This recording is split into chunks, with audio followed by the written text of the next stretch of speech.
Hi, it's Amy here, and today I'm going to be showing you how to make your very own do-it-yourself sticker sheet set. They're really fun. You can use any stamp, and they make an excellent gift. So let's get started. So I'm going to start here first with just plain white and red cardstock, and that's going to be my base for this sticker set. Now I want a really simple tone-on-tone pattern paper for this set, so I'm going to bring out my key ring here, and it's just got all my distress inks on it. This is a tone-on-tone look, so that means I'm going to use an ink that's very close to the paper color. So I'm going to pick out the red that closest match. It's this one here. And what I can do is just flip this over and take a look on the back on what ink that is, and that just gets me closer to what I want. It makes it easy, makes it simple and fast, and then I can have the look I want without going through a bunch of samples.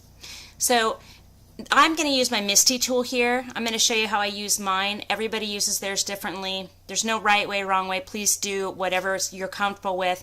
I'm just going to simply ink up my stamp here, which is a really cute plaid pattern, with my Fire Brick Distress ink, and I'm just going to go through and continue inking that until I get the pattern just where I want it. I'm done with my paper, but I just want to show you really quickly here that it's okay if it doesn't turn out perfect. You can see here there's some parts they're stamped a little bit darker, I've got some smudging, but don't worry about it. I'm going to show you how that's going to completely disappear by the time we're done. My silhouette is ready to go and cut this. I've included an SVG file, so if you'd like to use that, go ahead and do that. So while that's cutting, I just want to show you really quick. This is my key ring that I was talking about earlier. I have here several different variations. So I have a second generation stamp, a watercolor, and then of course the tone on tone. It's just a really easy tool that helps me identify what I want to do. It helps me get things quicker, or excuse me, more quickly done. And then this other one here is my favorite. It's different distress ink blends. So when I go to make a card, I just pull this out and I take a look at it, and I can get an idea of what kind of colors I want for my background. And if I find one I like, I just flip it over, and you can see they're easily marked here, so I know exactly what inks to pull out. I know which ones are going to blend together really beautifully, so that I don't have a lot of practice to do before I make that card. Alright, my pieces are ready to go, ready to assemble, and I just want to show you really quick. You can see these spots here that it didn't stamp completely, but not to worry. These other pieces are going to go right on top, and no one's going to know the difference. Alright, you don't have to do this next step, but I just like to lay everything out. I like to put it all together, see what it's going to look like, put each piece next to each other, make sure that everything fits correctly the way it's supposed to. I like to get an idea before I start gluing or stamping or anything like that, so that I don't have to go back if I make a mistake. You can skip this stuff if you want to, but I'm a little bit of a perfectionist, so I'm going to go through and make sure every piece goes where it needs to go. Okay, so the other thing I like to do is take my stamp set out and then take a look at what kind of sentiments are on it, what I want to be using. I absolutely adore this elf one. It's so stinking cute. But I'm noticing it's not quite some of the phrases that I'm wanting. I want maybe something a little different. So I'll go through and look through everything. But I do like these tiny stamps, the holly and the little stars for the background. So I'm going to go ahead and use the Simon Says Stamp Fog ink. Just make it really light and faint so our colors on our colored images really pop. So don't worry about being perfect, just stamp it randomly, just kind of all over. We want it to just have a nice little background effect. It's okay if they're layered on top of each other. We just want it to be the perfect little touch of pattern, so that way our cute little elf pops in front of it. I'm going to use my Misty here to go ahead and stamp my elf. I like to use medical tape to hold it down in place because it really has a tendency to hold the pieces without kind of tearing the paper off the back when I take it off. I know lots of people like the magnets, but I'm just not fond of them. Use whatever works for you. Here I'm going to go ahead and line up my stamp absolutely perfectly. I'd rather take my time lining it up here than having to cut out an entirely new elf. I mean, that would just be a bummer. So now I'm going to close the lid. I'm going to grab my Memento black ink, because that Memento black ink, I really love the way it works with the Copics. You can use whatever works best for you. I'm going to ink it up. I'm going to stamp it, press nice and hard, and then of course out comes a perfect little elf, which is why we all love the Misty, am I right? So I'm going to take that off, and I'm going to go to the next thing, which is going to be our cute little bells. Now I got to tell you, with the bells, I have a tendency when I have multiple items I'm stamping on the Misty, I like to layer them on top of each other so I don't have to keep replacing them on the tape. So let me show you what I mean by that. So I've got the first one, it's down, it's glued, I'm just going to line up another one on top loosely, just so it's, you know, perfectly the same shape. And so I know it's in place, and I'll just ink up my stamp and stamp it. And as long as I do this slowly and carefully, it won't move. And then I can pull that off and then put the other bells on top and continue to do this over and over again so that all my bells are done. All right, we are ready to go. We have all our pieces, we're stamped, and now it's time to do the fun part, which is coloring.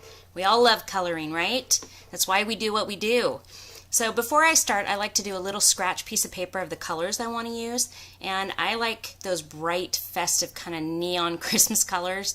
I'm kind of weird that way. I'm just not traditional about it all. So use whatever colors you like best for this. Please don't feel like you got to do this. So I'm going to pull out my skin tones here, and as I go along, I'll tell you what markers I'm using. I'll also include below everything I'm using. So let's start out with EO4 here.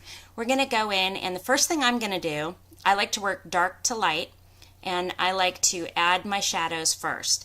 So I'm going to add shadows on the left side of his face and moving over to the right. The light's going to be coming in on the right side, so I'm going to put just a tiny bit of dark over there near the brim of his hat, okay, and then a little inside of his ears where there might be a fold inside the ears. And I'm just doing the teeniest, tiniest amount here, like a really light touch. I'm going to go over that now with some E11 and kind of over the other one, but really close to it. So I'm adding just a tiny bit. I don't want it to be super dark here. And the way I like to say it is, if you're kind of like, if you had a sunburn and you're using your finger to just barely touch the sunburn because it hurts so bad, it's that kind of super light touch that you're using. So you're only using the very, very tiny tip of your Copic marker, okay? So just go really, really light with this, because I mean, when you're done, if you'd like to add more, you have the option to add more if you've barely touched it with any color, right? So now I'm going to go in, and my third step is going to be my E21. Now I'm going to pull in a little bit more of that color on the left side of the face and a little on the ears. I'm going to come in a little bit fatter, a little bit deeper. I'm starting to press a little bit harder here. Okay, just adding those colors and working them in. Now I'm going to take my EO1. This is going to be the lightest shade I'm going to use on the face, and then I'm just going to go over the entire face with it. And what we've done is we've just kind of laid down the color where we need it to be. I'm going over the ears too, don't forget those. I've laid down the color, but I've saturated his face with it, so now we can go in and add a second layer. Now, first thing I want to do before the second layer is the RV23, which is a really dark bright pink, and then the RV21, which is a lighter shade. But when you put this on, you're going to be like, whoa, this like really stands out. Don't worry about this, okay, because we're going to go over it again. Now, the second layer is really important because right now the paper's saturated, but we want the color to be really vibrant and really pop. We want to have that depth and the shadow and the light, okay? So we're going to start all over and do it all over again. We're going to start with our EO9, and we're going to go in there and put it in the same spots we did before with that super light touch, really slight, really narrow, okay? We want to follow the brim of his hat because his hat would leave a shadow, right? So we want to keep doing that, and a tiny bit on the edge of his face. We're going to work in color a little bit further than you did before. I'm going to take my E11, and with that same light touch, we're going right next to the EO9. We're just slightly going a little bit further out with the color, okay? So you want to just keep adding and adding and layering that color.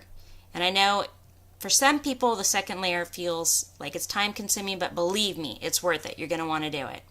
So now we're just going to go over this with the E21, our next color, and again, we're working it in just a little bit more than we did before. So if you put just a slight shadow on the left side of the face with the E21, I want you to bring it out just a tad bit further, okay, just a tiny bit. And don't forget those ears. Now the last step is we're going to take that EO1 and just go over everything with it, all where your light spots are. You don't want to go over where the dark was, because if we do that, we take it out. So just where the light was is where we want to hit it, okay? Now at the end of all that, sometimes I still feel like it needs just a tiny bit more depth, so sometimes I'll go in with EO9 and add a tad bit more. You do not have to do this step. It's just something that I really personally like the look of. Alright, geez guys, I just noticed my hands were completely inked up. Wash them, I'm clean, I'm good to go. Somebody needs to tell me. All right, let's get started on the reds. So first thing I'm going to do is pick up my deepest shade, just like I did with the skin tones, because I like to work dark to light, and add R59. Now I'm going to go in and do the same thing with the face. I'm going to add the shadow to the left side of his face, or excuse me, the left side of his hat. Same concept, different part. Okay, but so I'm going to add a little bit darkness there in that crease, because that's where darkness would be if the fabric was folded over, and on the top of the brim of his hat. When you add those really dark tones, what it does is it gives it that kind of 3-dimension, and we want that look because it looks really great. It makes your image pop. I'm going to take R37 following the R59, and I'm just going to go over that edge just really slightly, start to work it into the hat a little bit further each time, but I want to keep a concentration of my darker colors on the left side of his hat and leave the right side of his hat for the light. The next color we're going to get is RV29, okay? So I'm going to take that and continue working it in, just leaving a tiny little bit on the tip of his hat, because really if the light's coming from the right, it wouldn't really hit all the way on the other side of his hat. But I want to make sure I leave lots of room for the light.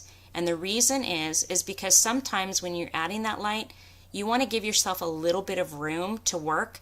So as you can see here, I'm adding R32, and it's too much light. It doesn't need to be that much light, but I like to add that much so that when I do my second layer, I have the option to add more dark and get a feel for where I exactly want the light.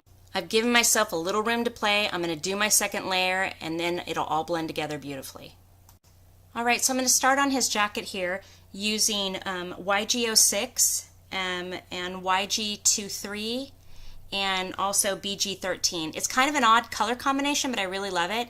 And I gotta apologize here. For some reason, it didn't fully record the video on this spot, but what you can see the video skip to is me adding my second layer. So you can definitely get a feel for where I put the lights and shadows. And what I did is I used my BG13 as my darkest color and put that color in, my YG06 as my medium, and then that YG23 as the light. It really makes it pop, and I love the vibrant color it gives it. It's almost neon.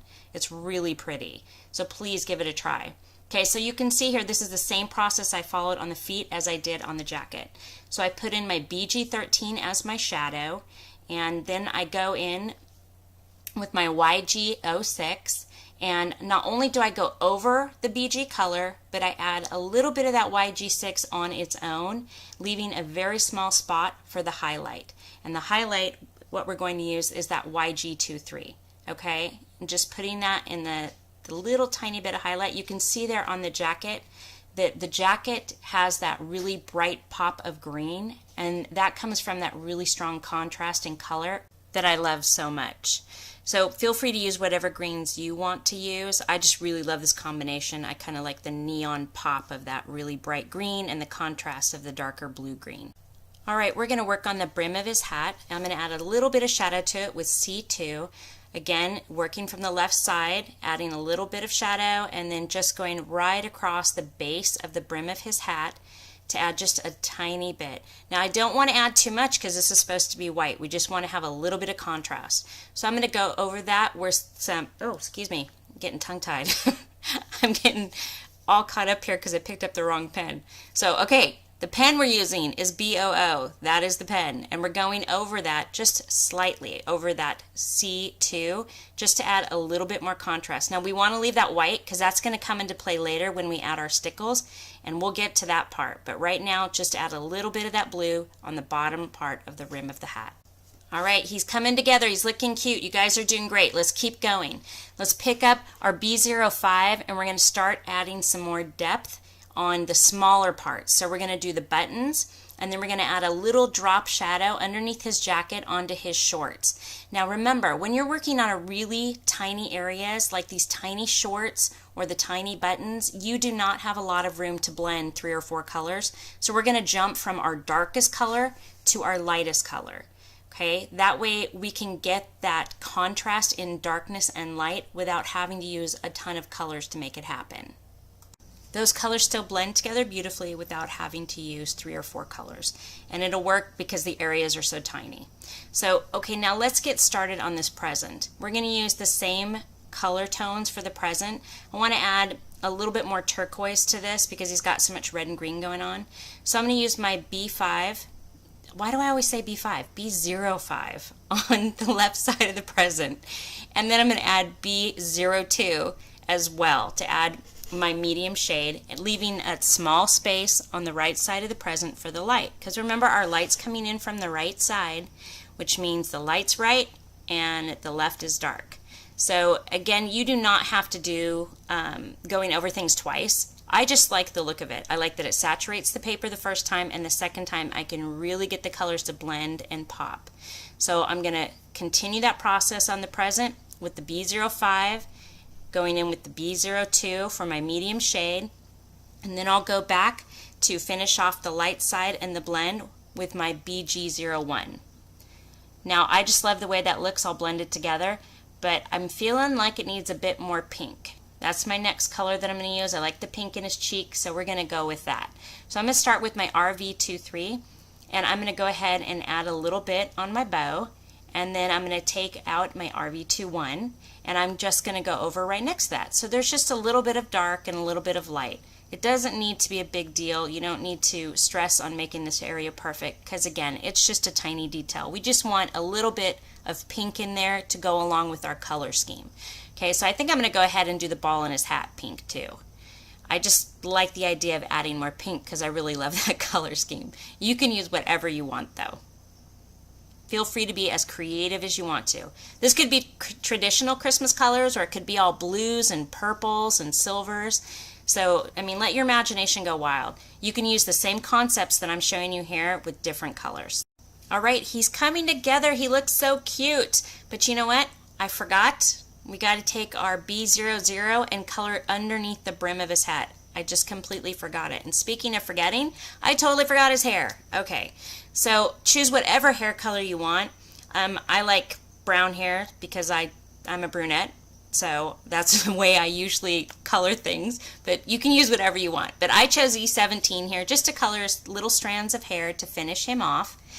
And look, he's so cute and colorful. You guys did it. You made an amazing, cute little elf. All right, so let's move on to our next step here. And the next thing we're going to do are these jingle bells. I've chosen my colors, and I want to show you, even though red's in the color scheme, I just didn't like the way the bell was working on our little red plaid pattern. So I decided I'm just going to do the bells in the turquoise green and pink. All right, let's get started on these bells. I'm going to start by coloring the first one pink.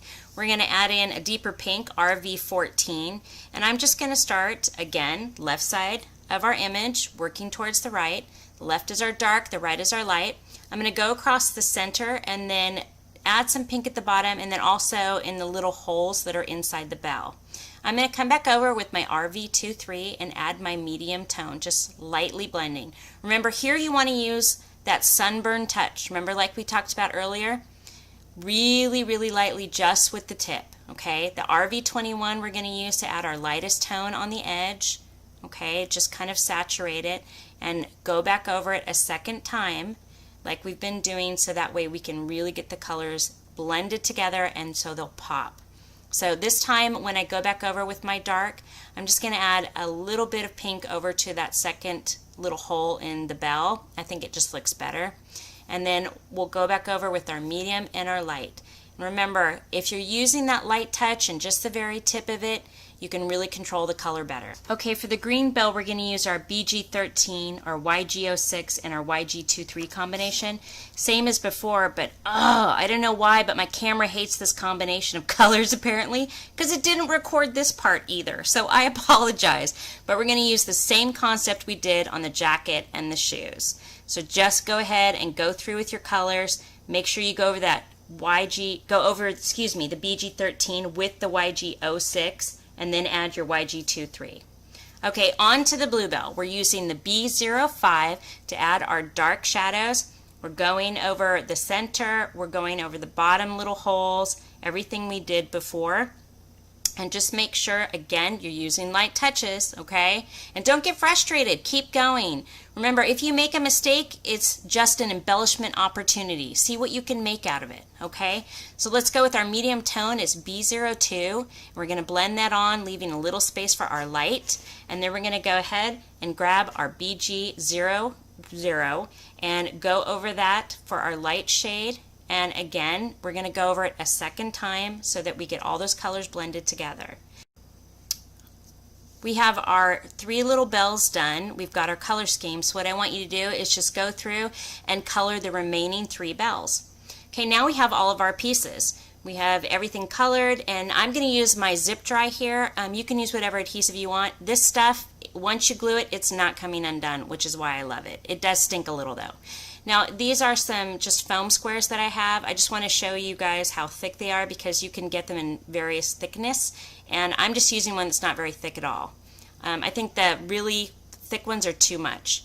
Of course, we have to have our crystal stickles because that's going to make it pop and that's going to make it amazing. So go ahead and take out our first piece, and we're going to start with our tag. Okay, so you can do whatever you want. You can put a sentiment on this.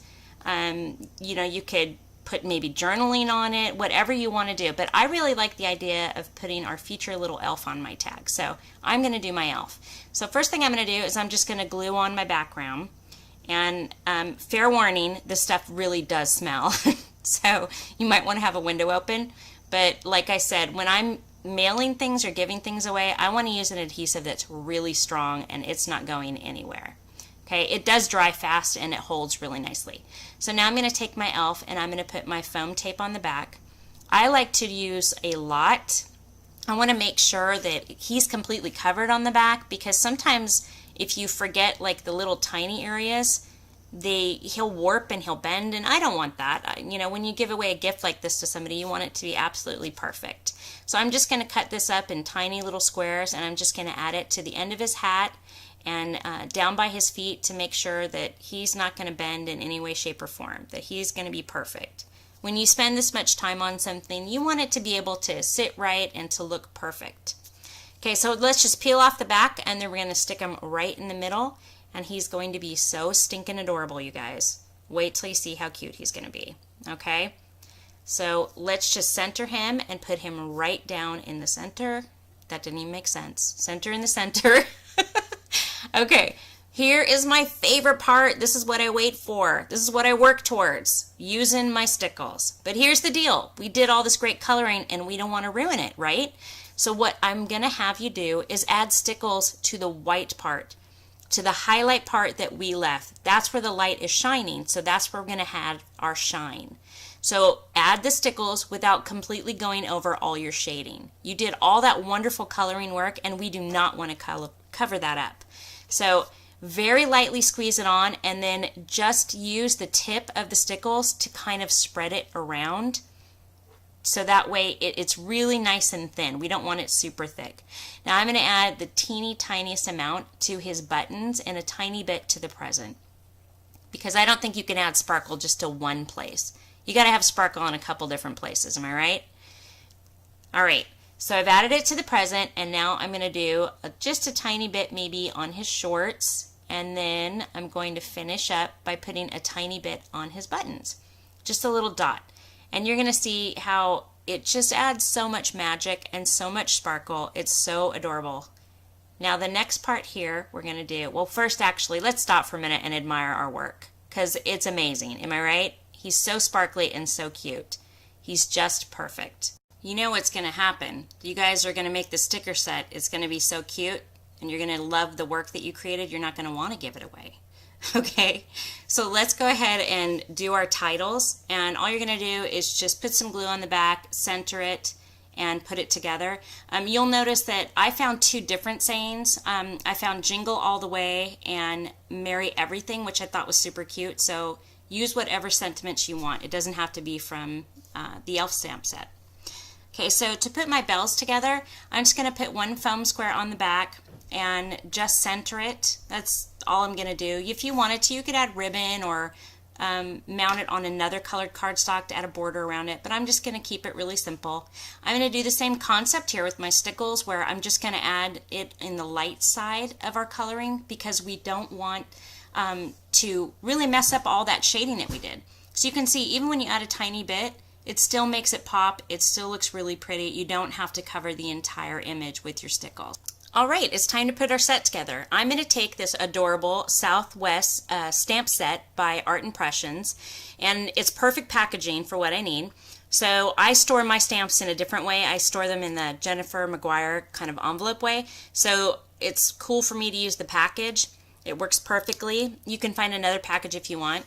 I like this one, so I'm going to take it, and what I'm going to do is just cover it with some cute paper that coordinates with our set. And I like it's got the same tones as what I've been using. I took my scrap piece of paper and cut off this little matching strip to go at the top. So it will perfectly match our stamp set once it's all put together, and it'll be really cute. And then we just slide it back in the package when we're done. Here you can see I finished gluing it, and on the back I just used solid red cardstock and stamped Merry Everything over and over again. So that way it's just another way for everything to match. And I'm using just some Tombow to put here. Just a teeny tiny bit, because whoever I'm going to give this to, I don't know how they're going to use it, and so I don't want to put my own kind of adhesive on the back. I just want to add just enough to stick it down, so that way they can choose to use it however they want. And I have to say though, before I went ahead and glued this down, I arranged the pieces on the cardboard so I knew exactly where they were going to go. So that way I knew that there was enough room on it. So make sure that you do that before you decide to glue them down. And again, I'm just using a tiny amount to hold it down. I just want to hold it in place in the package. I don't want them to have to peel this off and the back of it peel off. So just use the smallest amount, and make sure that you're using an adhesive that peels off very easily, or maybe it is a repositionable adhesive. Tombow makes a really great repositionable adhesive. Ugh, say that word 3 times fast. That's a tongue twister. But they make a great one, and it's perfect for doing things like this. So now that it's complete and it's down, you can see it's such a cute little set, and it'll make such a great gift, you know, and you put so much of yourself into it. I'm sure like any friend or family member would love to receive something like that. I added a little bit of ribbon to the top and some little enamel little green dots to the sides of my sayings just to complete it. So thanks so much for joining me. I hope you enjoyed it. Please check out my blog for more tips and ideas and fun. Thanks a lot.